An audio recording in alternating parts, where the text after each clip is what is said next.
45, 9-11. You have no right to argue with your Creator.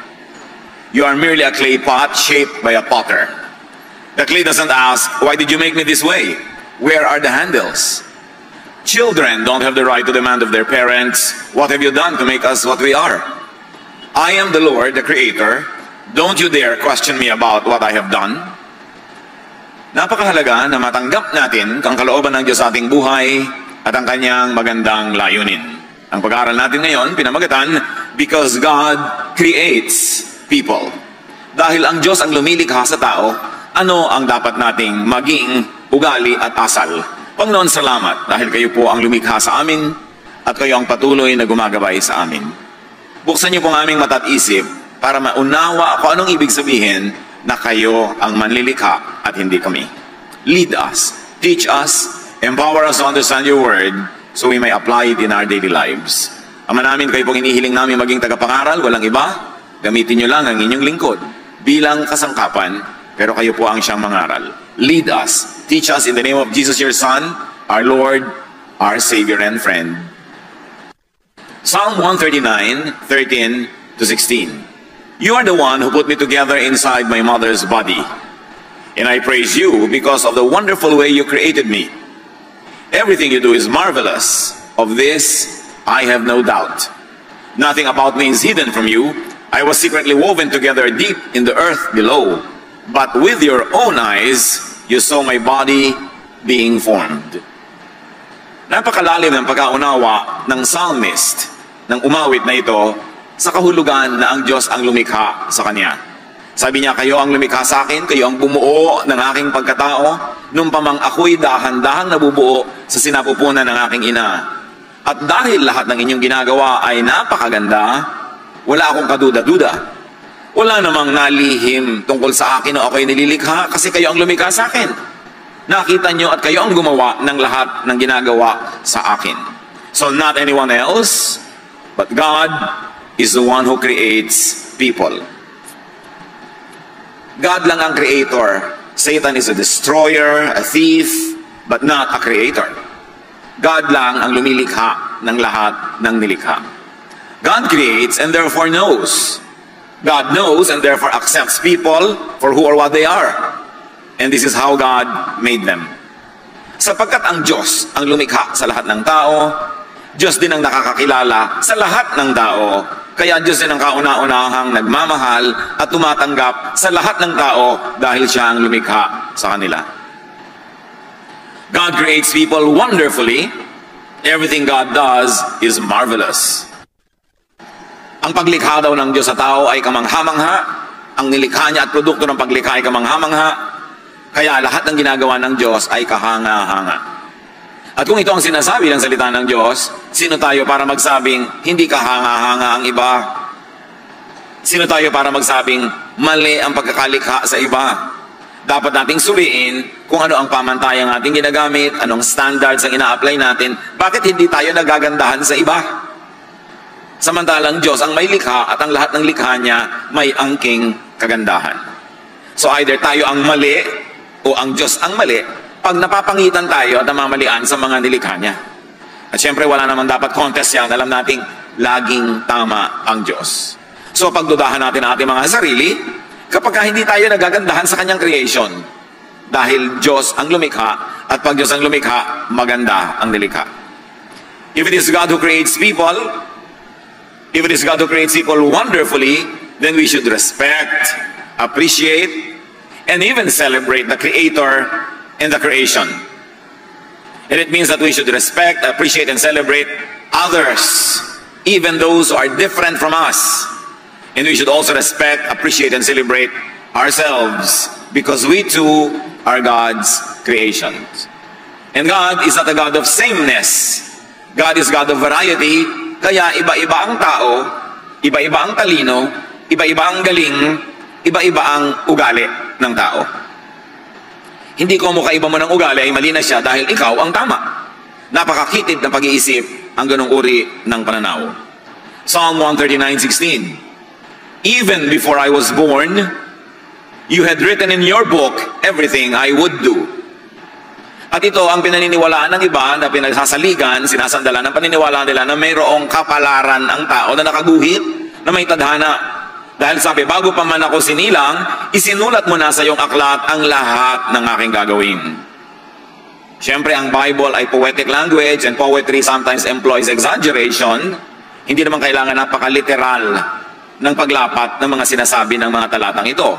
But it is important to appreciate that as God designs and creates people, God also predestines or predisposes people. Dahil Diyos ang may likha at may disenyo, para na rin iginuhit niya ang tadhana ng nilikha niya. Halimbawa, nilikha ka niya na magaling sa mathematics, ay para na rin niyang itinakda sa iyo kung ano ang iyong magiging propesyon, ano ang iyong magiging trabaho, papel sa buhay. Nilikha ka niya na mahilig at magandang sumayaw, mahilig at mahusay magpinta, nilikha ka niya na mahilig at magaling mamahala, nilikha ka niya na mabusisi, maburiri sa buhay, nilikha ka naman niya na baliwala sa iyo ang mga detalye, ang mahalaga lang yung general things, para na rin binigyan ka na magiging job description at mission mo sa buhay. Kaya may mga taong OC, mga obsessive-compulsive, nilikha silang ganon. Kung wala naman mga ganon, puro burara na lang lahat ng tao, di wala nang kaayusan. Pero kung wala naman mga burara, di nakaka-stress naman ang buhay, lahat na lang, OC. Kung lahat mathematician, di lahat makwenta, matuos. At kung lahat naman dancer, di walang musician. Kung lahat engineer, walang doktor. At kung lahat takot sa dugo, walang magiging nurse. Kaya iba-iba ang ibinigay ng Diyos sa atin ng mga pagkatao, kaugalian, kasi iba-iba ang pangangailangan natin pag tayo'y magkakasama. Ganon din sa church. Iba-iba ang talent na ibinigay sa tao. Merong mahusay mag-organize, may hindi. Merong mahusay sa tugtog, meron sa sayaw, meron sa pakikisalamuha sa mga bagong dating. Merong mahusay mangaral, mahusay magturo sa small group, meron sa big group. Iba-iba. Para pag tayo magkakasama, lahat ng pangangailangan natin ay nasasagutan, natutugunan ng iba't ibang kapatid. At dahil doon, kailangan natin ang isa't isa at mahalaga ang bawat isa. Yun ang itinakda ng Diyos. Kaya kung ano ang likas mo, yun ang assignment mo sa buhay. Kaya sabi, nilikha mo ako, kaya itinakda mo sa akin na magiging guhit ng aking palad. Dahil pag sinunod mo, kung ano yung likas sa'yo, doon ka dadalhin ng buhay. Kaya merong mga masiselan, ang gusto mapangasawa nila, malilinis, talagang masiselan din. So parang itinakda sa'yo kung sino ang magugustuhan mo. May nakatakda talaga, dahil may lumikha sa atin. Note that this is generally, not specifically written in the book of life. Because God does not dictate specific choices. Nilikha ka halimbawa na malikhain ka sa arts, pero may choice ka pa rin kung susundin mo yun or not. At kung malikhain ka man, may choice ka pa rin kung magte-training ka ba o hindi, pag-aaralan mo mga mabuti o pababayaan mo lang yung likas na talent mo. Kaya may nakatakda sa iyo na assignment, pero within the specifics of that assignment in life, may free will ka. Kaya kung ano ang gagawin mo sa likas na bigay sa iyo, nagkakaiba-iba pa rin ang palad ng tao.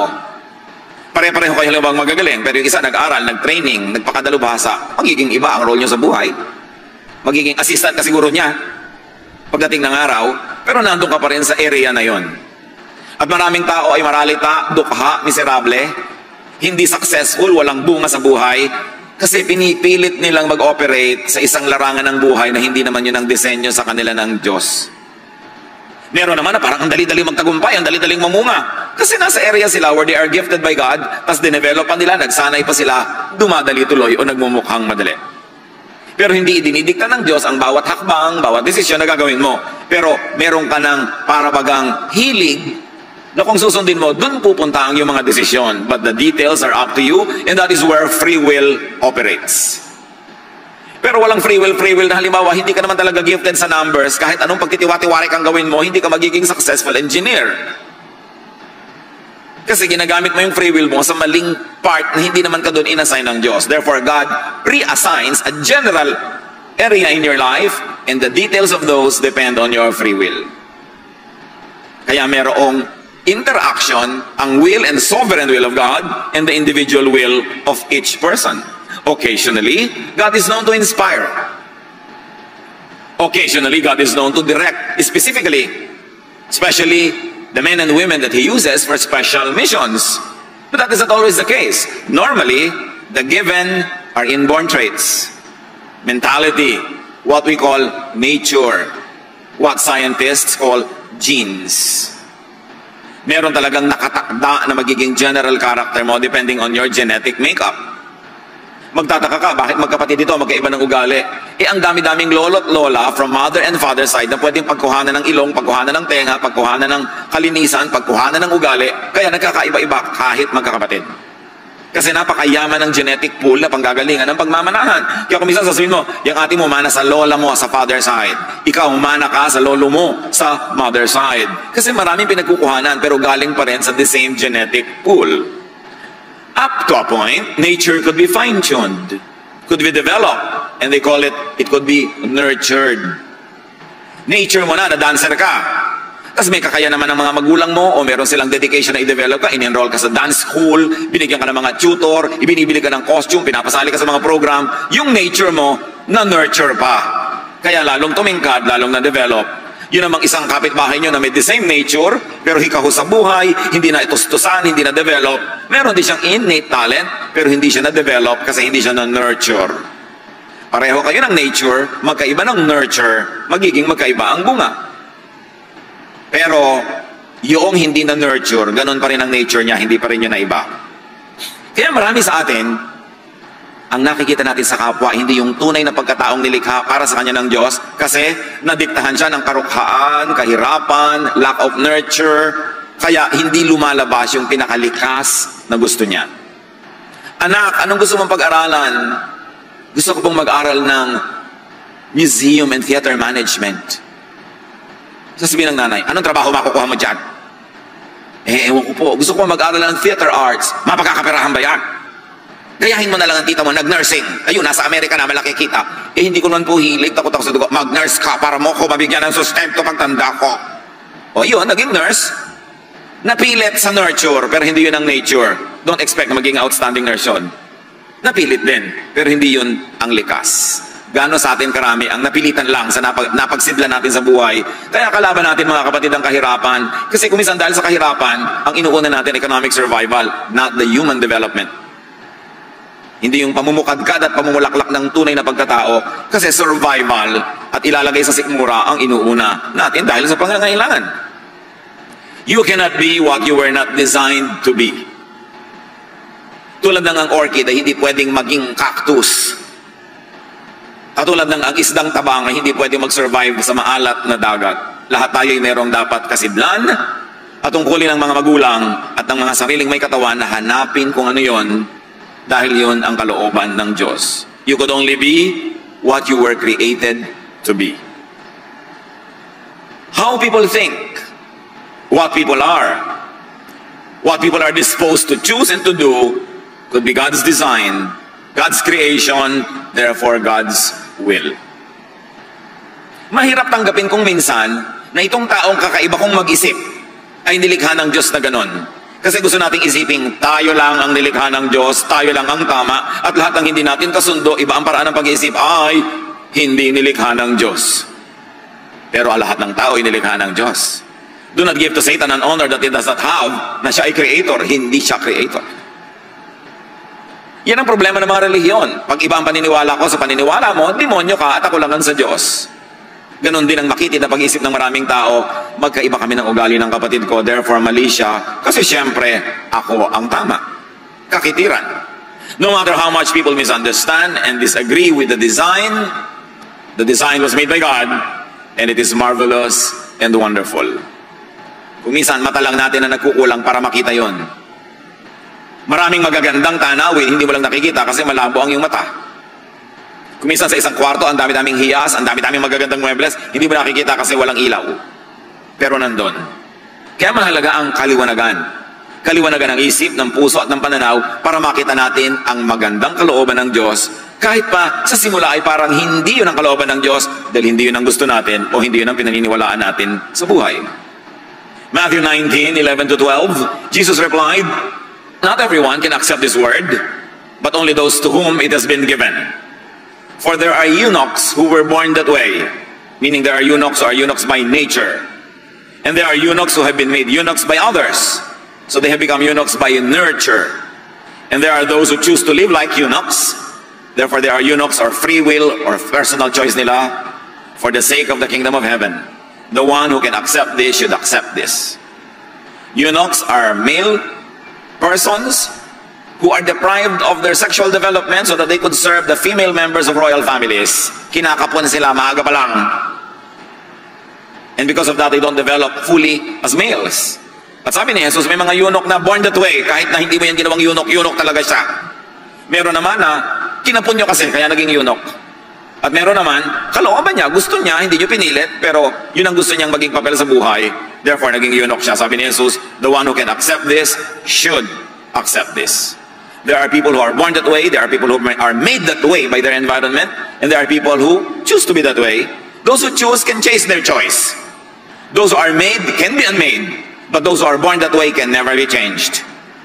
At mabuti sa mga anak ng Diyos na gumagalang sa creation ng Diyos na yan ay dibdibin at unawain. May mga asal, ugali ang tao na pwedeng palitan kasi inilagay lang doon ng environment.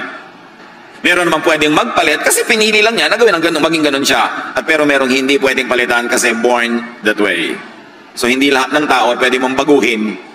Meron, pwede siya magbago dahil gusto niya kasi siya lang pala ang may likha ng kung ano siya ngayon. So pwede niyang baguhin. Meron naman pwedeng baguhin ang environment dahil environment lang ang gumawa sa kanya na ganun. Pero meron kahit anong gawin mo, hindi mo mababago kasi born that way. And you substitute the word eunuch for anything else. Merong taong born OC. Born that way. Merong made OC by their environment and meron naman choice nila na maging OC. Merong mga tao na maramot. Kasi pala lumaki sa hirap. Ang daming nandaya. So ngayon maramot na, trained, nurtured to be like that. Pero kung pinaligiran mo siya ng kabaitan, kagandahang loob, nasanay siya sa pakikipagbigayan, pwede mapalitan ang karamutan niya. At meron naman na dumamot lang siya dahil ayaw niyang maisahan. So pwede siya mag-decide later na hindi ako magiging maramot. Pero meron talaga genetically maramot. Kahit anong gawin mo doon na pang-influensya, kahit pakainin mo siya ng pages ng Bible, hindi siya mababago. Kaya iba nagsasabi, Pastor, tagal-tagal ko na pong Christian, hindi pa ako nagbabago. Eh, bakit man born that way ka? So, suriin mo kung ano yan, naging ganyan ka lang ba dahil pinili mo? Therefore, piliin mo ng iba. Pero kung hindi ka pumili, baka nalikha ka ng environment mo, palitan mo yung environment mo, di ba iba ka, pero matagal. Pero kung talagang nilikha ka ng Diyos na ganyan, lalabag ka na sa kalooban ng Diyos para baguhin mo yan. Kaya huwag ka magtaka na kahit pilit ka ng pilit, ginawa mo na lahat, hindi pa. Kasi talagang baka born that way ka. So, isipin natin yun, para hindi tayo lagi na lamang nanghuhusga ng kapwa, lagi na lang tayong naiinip sa pagbabago ng kapwa. Kahit sa psychology or proto-psychology, may mga theories. 4 fundamental personality types daw. Ang mga psychologists, psychiatrists, pagkakausap ka, sinusuri ka, tinatanong ang history mo, then eventually, pag Western trained sila, they classify you under 4 major groups of people. Meron tinatawag silang sanguine, yung optimistic and social, almost Pollyannish, walang masamang tinapay, lahat masaya, ang ganda-ganda ng mundo, masarap siyang kasama, kahit na niloloko na siyang tao, maganda pa rin ang pagtingin niya, sanguine. Inborn yun, sabi ng psychologists. Meron namang tinatawag na choleric, mga short-tempered and irritable, walang kakwenta-kwenta, sumisigaw, ang lilit na bagay nagagalit, ang taray-taray, ang sungit-sungit, born that way. Kahit mo yan pakainin ang mga verses, hindi talaga naiiba. Naiiba lang pag bagong galing sa retreat. 2 days later, bumabalik ulit yung dati. Tapos you feel miserable. Yun naman pala, choleric ka talaga eh, sabi ng mga psychologists. Meron naman, melancholic. Yung analytical, quiet, palasuri, hindi pa dalos-dalos, pinag-aaralan ng lahat. At meron tinatawag na phlegmatic. Yung relaxed and peaceful. Mga ginang, ang husband nyo ba, phlegmatic? Yung bumabaha na, tulog pa. May mga anak ba kayo na kumikidlat-kidlat na, relax, nagkakasunog na, text pa ng text, nangunguyakoy pa, galit na galit ka dahil ikaw tense na siya, relax na relax. Phlegmatic ang tawag ng mga psychologists doon. Kahit mo siya tawasin, sunugin, kuryentihin, relax siya talaga. Born that way. And there are people who are not really just clearly phlegmatic or choleric or etc. because most formulations include the possibility of mixtures of the types. Kaya kung minsan, halo-halo yun sa isang tao, depende lang kung alin yung dominant. Nature plus nurture plus choice. Kaya complex ang tao. Meron naman na talagang sobrang relax, pero pag lagi mong ninanag, kumikilos din. Pero pag hindi ka nanag, relax na naman. Kasi naghahalo-halo yung nurture, yung environment, at yung nature. Ano ang ibig sabihin yan, mga kapatid? that we should not judge or demonize, we should not change, and all the more we should not reject people for their created, predetermined nature. Hindi mo dapat husgahan ang tao pag ganon siya. Hindi mo dapat masamain ang kanyang pagkatao. At lalo naman huwag mong gawing misyon sa buhay na baguhin siya. At lalong huwag mo siyang itatwa, itakwil dahil lang ayaw mo sa kanyang personality at magkaiba kayo. Sabi sa Jeremiah 13:23, can people change the color of their skin? Or can a leopard remove its spots? Siyempre, nung sinulat yung verse, wala pa mga dermatologist. Pero ang ibig sabihin lang na ito, hindi mo kayang baguhin ang iyong inborn nature. Hindi mo kayang baguhin ang iyong kapwa. Hindi mo kayang baguhin maging ang iyong sarili kung yun ang inborn nature. Kaya maraming tao na de-depress, nagpapakamatay, nabibigo. May mga mag-asawang naghihiwalay. May mga anak na itinatakwil ang sariling magulang kasi hindi nila matanggap ang iyong nature. Gusto ka nilang baguhin. Gusto ka lagi nilang maiba ayon sa kanilang gusto para sa'yo. At hindi nila isinasaalang-alang kung ano yung likas mo. At nililimot nila na ikaw man ay likha ng Diyos. Anong kinalaman ni Jesus sa lahat ng usaping ito? Jesus is the perfect revelation of God's truth and kindness. Walang nauna kay Jesus at walang sumunod kay Jesus na sing tapat, sing tama ang pangangatawan sa Diyos, kundi si Jesus lang. Kung ang Diyos ay magsusuot ng katawan, si Jesus yun. Kung ang Diyos ay magpapakita sa tao, si Jesus yun. At kung may ituturo ang Diyos, yung teachings ni Jesus yun. Walang iba. John 1:14, the Word became a human being and lived here with us. We saw His true glory, the glory of the only Son of the Father. From Him, all the kindness and all the truth of God have come down to us. Ang berbo daw, si Jesus ay naging tao at sa pamamagitan niya, ang lahat ng kabaitan at kabutihan at katotohanan ng Diyos sa langit ay bumaba sa atin. Ibig sabihin, wala ni sino mang nakapagbaba nun bago si Jesus. At wala nang sino pang makapagbababa nun matapos ang ministry ni Jesus. Si Jesus ang siyang kabuuan ng katotohanan tungkol sa kabutihan ng Ama. Hindi yung mga religious teachings before Jesus na kontra sa turo ni Jesus. Pero namang hindi kontra, edi isa ngayon. Pero hindi lahat ng itinuro ng relihiyon bago dumating si Jesus ay tama. Kasi kung tama lahat yon, bakit pa ipapadala si Jesus? Kung ang lahat ng kabutihan at katotohanan ng Ama ay naibunyag na sa relihiyon ng Israel, at pa ipapadala si Jesus? Redundant. Pagsasayang ng pagod at dugo. Bakit pa itutuwid ang tuwid? Bakit paliliwanagan ang maliwanag? Ba't itatama ang tama? Pero ipinadala si Jesus dahil may baluktot na dapat ituwid, may mali na dapat itama, may dilim na dapat tapunan ng liwanag. That's why in Jesus, all the kindness and all the truth of God that did not come through religion have come down to us through His person. Kaya napakahalaga ni Jesus. Jesus was sent to represent and to present God correctly. Ibig sabihin, merong incorrect at mayroong mga misrepresentations ang religion, kaya dapat ipadala pa si Jesus para ituwid yon. At lahat ng baluktot at likunon, sila yung nagalit kay Jesus dahil ayaw nilang maituwid. Ayaw nilang maitama, kaya pinatay nila si Jesus. So may mga maling elemento, maging ang mga dating paniniwala ng mga Israelita na itinutuwid ni Jesus, kaya tayo mga Kristiyano, dapat nakabase sa turo ni Kristo ang pamantayan natin sa buhay. Hindi ang mga pamantayan ng mga Israelita na maraming itinuwid ni Jesus. Kasi baluktot. At anong kaugnayan ni Jesus sa pinag-uusapan natin, how people are created?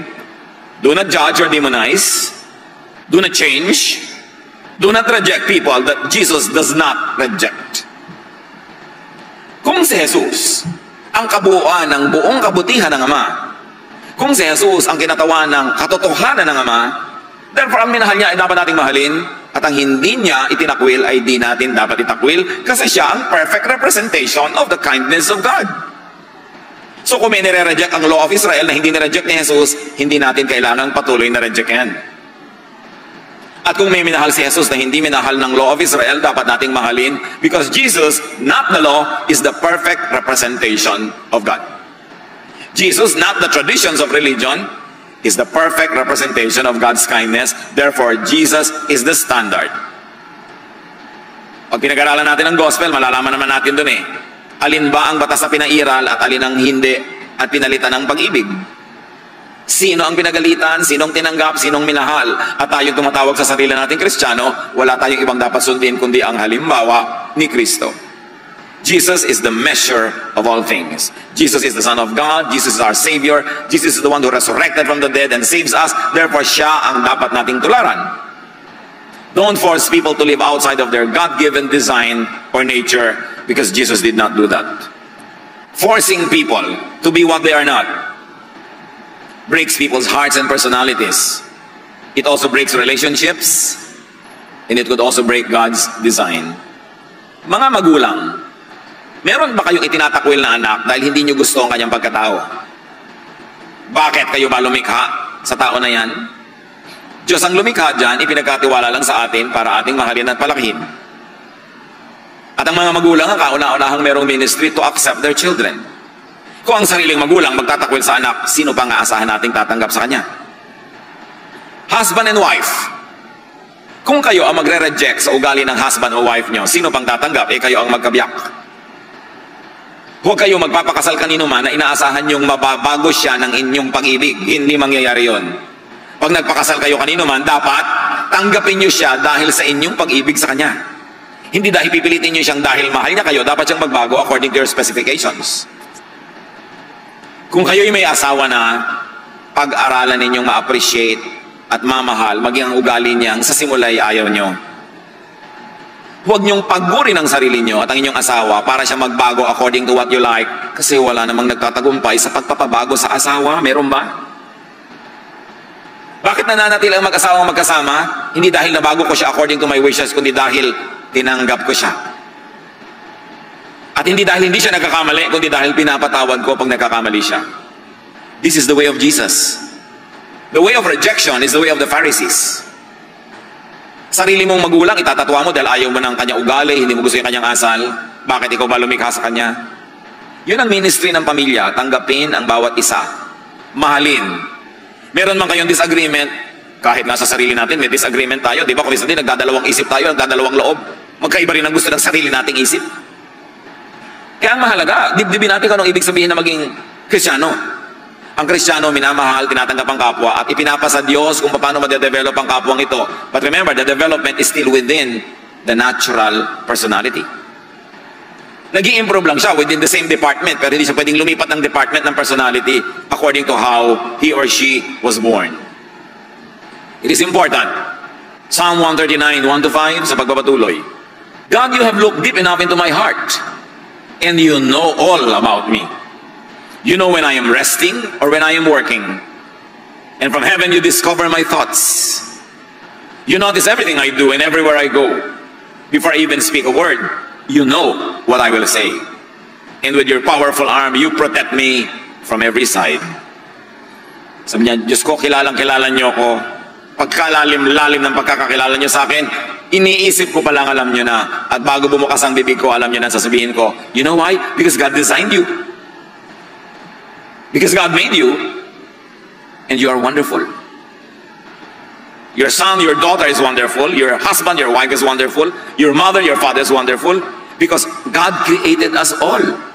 Ang mission natin, hindi baguhin ang mga tao para mag-swak sa gusto natin. Ang mission natin ay baguhin ang pag-iisip natin para makita natin ang ganda ng bawat tao.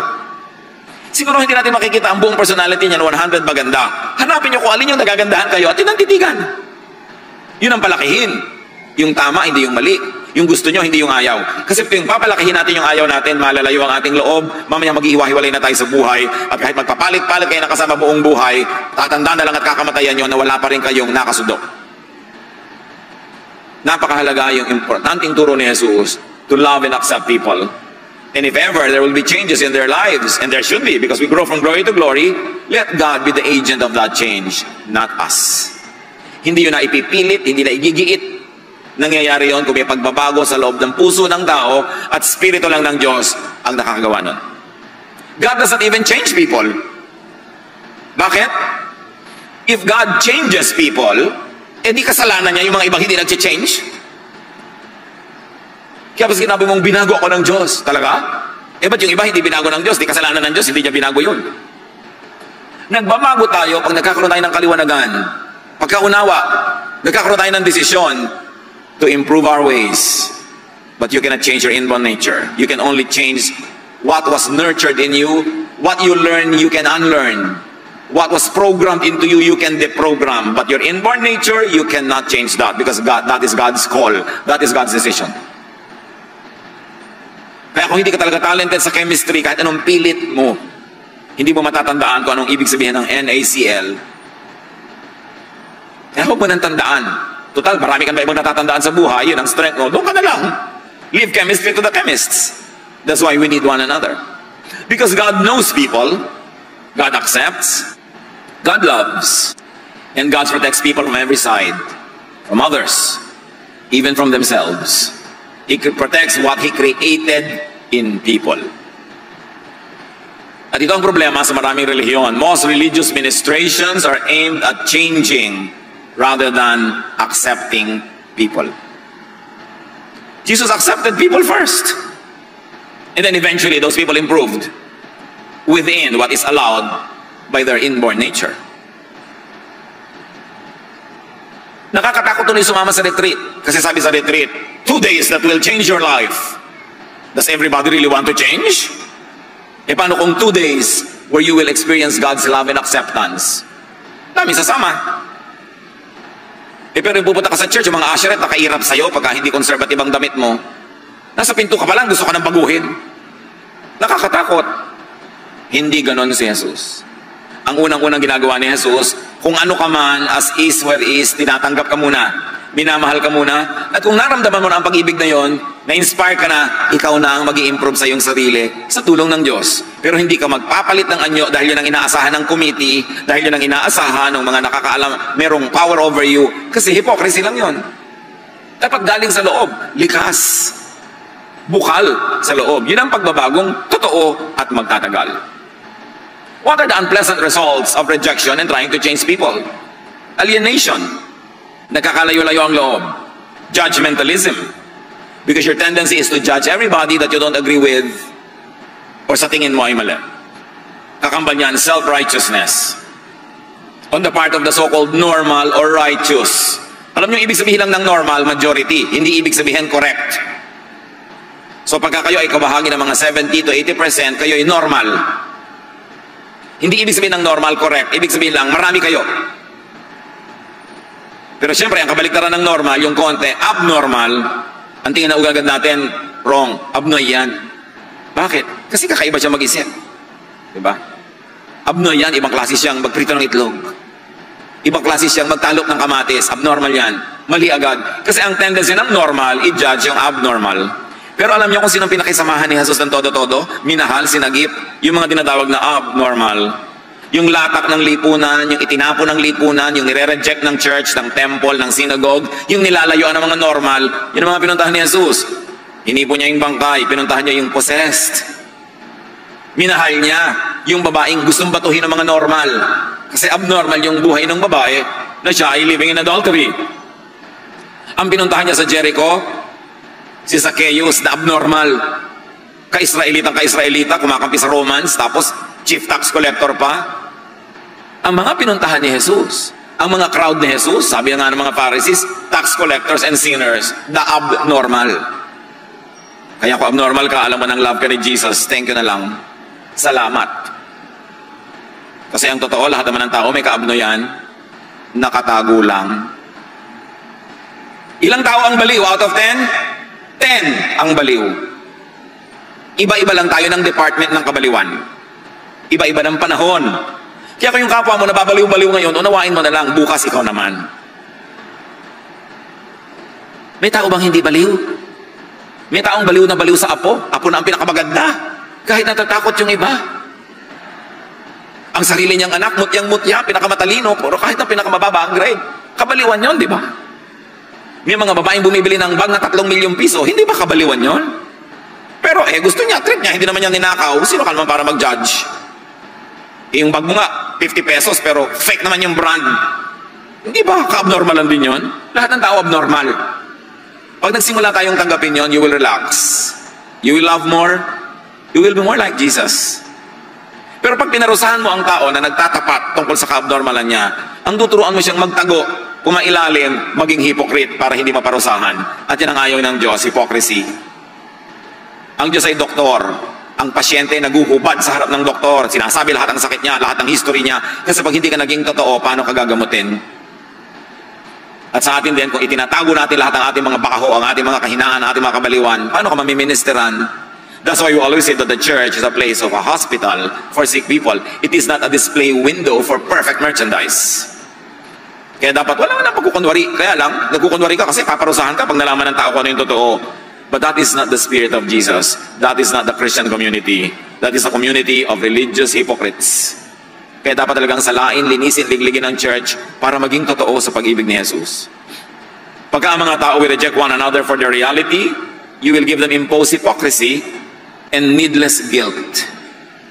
Ang daming tao nagigilty sa hindi naman dapat ika-guilty, na condition lang sila ng conservative thinking to be guilty. Pero hindi naman dapat. Kaya sabi ni Jesus, "Come to me all of you who are tired and heavy laden, and I'll give you rest." Rest from needless guilt, rest from hypocrisy, rest from pretense. Because I love you as you are. Kaya sinasabi ng kanta, "I sing because of your love. Your love makes me sing." Pag na-realize natin ang pag-ibig ni Jesus, na siya palang pagpapakita ng pag-ibig ng Diyos, mapapakanta ka talaga. Dahil napakabait ng Diyos, nakakalungkot lang, misrepresented by religions. Ang ipinapakita ng religion, mabagsik, magagalitin ng Diyos, laging may hawak na sibat na kidlat, papatabaan ka tuwing magkakamali ka, paparusahan ka tuwing nagkakamali ka. Hindi yun ang ipinakilala ni Jesus, at si Jesus ang tunay na kinatawan ng Diyos. Dapat natin kilalanin ng Ama sa pamamagitan ni Jesus. Yung rejection sa church, nangyayari rin sa family, nangyayari sa society. Yun din ang bunga, alienation, frustration, separation, needless pain. Ang daming sakit na hindi naman dapat nadarama, ang daming hirap ng loob, ang daming dalamhati na hindi naman kailangan. Jesus loves people unconditionally and accepts them first. Then He teaches and empowers them to change for the better within the framework of their natural, inborn reality, within the framework of how God created them. So when you have a personal relationship with Jesus, unang-una tatanggapin ka niya anuman. Pagkatapos, pag nadama mo ang kanyang pag-ibig, at napag-aralan mo ang kanyang mga turo at salita, hindi na mga Pharisees, dahil magiging miserable ka lang lalo. Pag nadama mo at naunawa ang pag-ibig ni Jesus, gagaan ang iyong loob, at kusa ka nang magbabago sa iyong sarili, para yung natutunang maling habits, ma-unlearn. Yung mali at negative na effects ng nurture ay makorek. Pero hindi mo mababago ang iyong inborn nature kasi Diyos ang may lagay nun. The wise and godly person will change what he can and will accept what he cannot. Then tatahimik ang iyong buhay. Because God created us all, in His image, find the facet of God's image, find the wonder in each creature. At yan ang ating number 1 assignment. Kung may asawa ka, hanapin mo yung magagandang facets niya at yung mga aspeto niya na hindi ka nagagandahan, magpaturo ka sa Diyos na makita kung ba't maganda yon. At kung hindi ka pa rin makumbising maganda yon, tanggapin mo na rin at manahimik ka para payapa ang inyong buhay at pahalagahan mo sa Kanya yung gusto mo at yung ayaw mo, ilagay mo na rin sa may mga likod-likod, gilid-gilid, huwag na lang laging yun ang yung tingnan kasi hindi mo naman mapapalitan yon. Kuminsan yung iba, nagpapalit pa ng asawa para lang madiscover na yes, yung gusto kong magandang ugali, nasa ipinalit ko, pero may pangit din pala siyang ugali na hindi ko pa alam nung araw. Ngayon, alam ko na. So, palit ka ng palit buong buhay. Find and accept others. And that is what it means to have world peace. Accept yourself and have inner peace. Kaya nung dumating si Jesus, nagbaba ng mga anghel, ang kanta nila, peace on earth. Magkakaroon ng peace on earth, goodwill to men. Pag ang turo ni Jesus ang pinairal. Thank God for His wonderful creation. At mag-iiwan ako ng tanong, could you be rejecting someone or yourself? Forcing someone or yourself to change beyond your God-designed nature? You will only fail. And you will make everyone else around you miserable. So do a Jesus. Accept and love people. Accept and love yourself. Change for the better. Change from glory to glory within what is allowed by your inborn nature. Then and only then will you have peace with yourself, with others, and with the world.